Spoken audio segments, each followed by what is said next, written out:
Okay. And you mentioned the indigenous language of was it the Aztecs or the Mayans? Both of them. Both of them. You said it was connected to an old Hebrew. Ancient Paleo-Hebrew. Ancient. So does that mean that that language that was indigenous to what Mexico and Central America is today was a Semitic language? Yeah. So what the schools teach you is an indoctrination. You get inducted into this indoctrination of what they want to call you, or what they tell you that you are. So, for instance, our people get called Hispanic, right? So Hispanic, not knowing what that term means, we call each other Hispanics, but that was under the Spaniard captivity. When the Spaniards came in 1492 and, raped, robbed, and pillaged, the people of Mexico, how they knew you were under that captivity was by calling you an Hispanic, how you belonged to a family of a Spaniard that took you worked on their plantation, you were given their last name, like my last name, Ayala. That comes from whatever captivity my family got taken into, and maybe we have to work on fields, whether it was picking, tobacco or whatever that family had us doing. That's what we did. Now Latino is different. Latino is under the Grecian captivity. That's if you were Latino, or how they differentiated the both of them is Latino actually meant that your bloodline dated back to a Grecian or a Greek, and people that are from down south, Guatemala, El Salvador, just South America, they're not Latino. Their dads aren't Greek.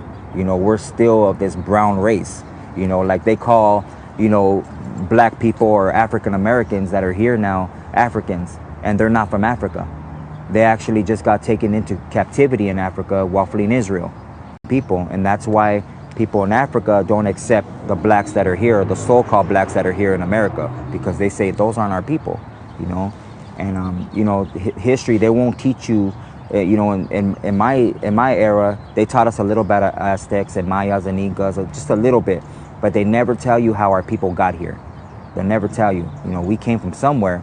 They'll never tell you, how we read the stars. We used a thing called cenotes, which were these ponds, reflection ponds, to read the stars. While Columbus was looking up at the stars, trying to read them, trying to find these holy people that had a blessed land that was promised to them, full of riches and rich soil and all this and that, he was looking up at the stars, and he didn't know how to use the geometry using the reflection ponds, and that's how we got here. Our real name is not Aztec, it's Issachar. That's our real name. They gave us the name Aztec because it means people of time, because we kept time in numbers. And so that's where that came. Goliad weren't unique. Over the next 70 years, there were 871 documented lynchings of Mexican Americans in 13 Western states. And yet the violence found in the rest of the Southwest didn't compare to the horror of South Texas. In a single decade, from 1910 to 1920, historians estimate as many as 5,000 Mexican Americans were murdered in a brutal wave of terror and mass executions. In proportion to their numbers, Mexicans were lynched in the West as often as blacks were lynched in the South. In November of 1860, in a large burial mound, and the reason why it's called the Decalogue Stone is because it has the entire Ten Commandments inscribed on it in ancient block Hebrew letters. You'll notice there's a person carved here in the middle. He looks like he's wearing a robe and a turban on his head and holding a tablet. The letters above his head say Moshe, which means Moses. As you can see, the inscription of the Ten Commandments is all over the front, sides, and back of the stone. After the stone was discovered, when word got out about it, many people automatically dismissed it as fake because they didn't think it was possible for an ancient Hebrew artifact to be found in a North American burial mound that was a couple thousand years old. And they weren't aware that block Hebrew was a genuine written form of ancient Hebrew. They thought it was made up.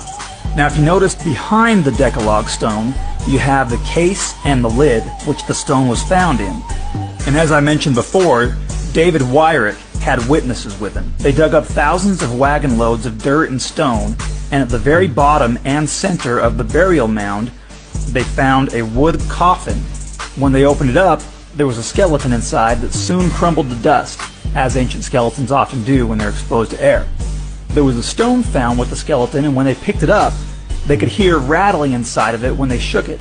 And it turns out the stone was a stone case cemented together with something inside of it. They couldn't get the case open, so they cracked it open with a shovel, and that's when they found the Decalogue stone inside of it. This small bowl here, this was found with the Decalogue stone, and it has Hebrew significance, but I can't remember what it is. I'd have to search through my notes to find out and remember what it is. So sorry about that. But the other artifact here that I want to get to, this here is nicknamed the Keystone because it's shaped like a keystone. It was found a few months earlier in June of 1860 in the Newark area in a sinkhole. It has 4 sides, and on each side is a different inscription. So there's 4 inscriptions total, and they say, the King of the Earth, the Word of the Lord, the Laws of Jehovah, the Holy of Holies. So you heard them say, you know, they found this when they found an actual coffin of an ancient skeleton. And when they opened it, it crumbled, you know. And could that have been Moses? I mean, they have a Moses stone parked right next to it, right? And this is another one of those examples of stuff that they wanted to call fake, fraud, hoax, you know. Every time they find something. Facts about the black Indian of the Western Hemisphere outline, Lego. The dark-skinned natives indigenous to the Western Hemisphere were reclassified during the 17 and 1800s as Negroes and Coloreds. All native people or indigenous people of the Western Hemisphere spoke different dialects of a language synonymous to the Hebrew language.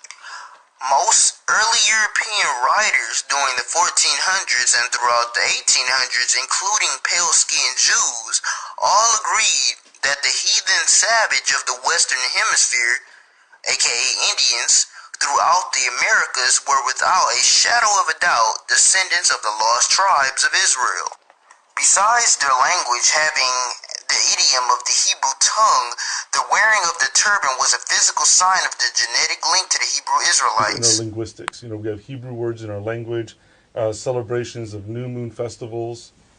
My people have many things in common as far as the traditions and sacred things concerning, for example, there was a celebration of new moon. There was a 7th day of rest. We didn't eat swine. There were cities of refuge. We celebrated 7 sacred feasts during the year.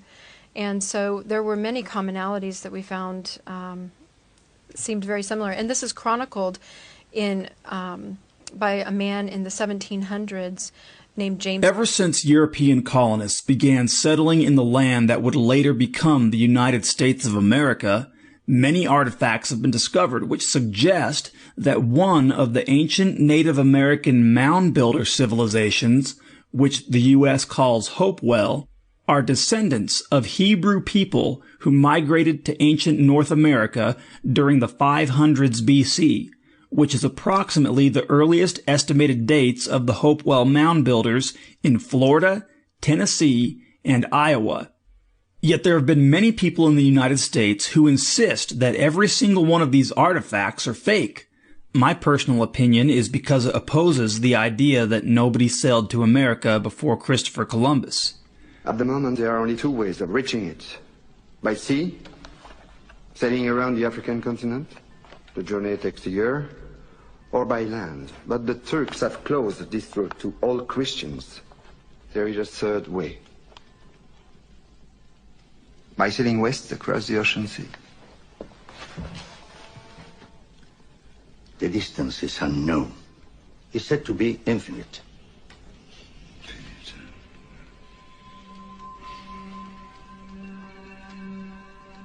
Superstition. I believe the Indies are no more than 750 leagues west of the Canary Islands. How can you be so certain? The calculations of Toscanelli, Marin de Tir, Esdras. Esdras is a Jew. So what's worse? 2 minutes, and already you're a dead man. For telling the truth? Yes. We are burning people for less.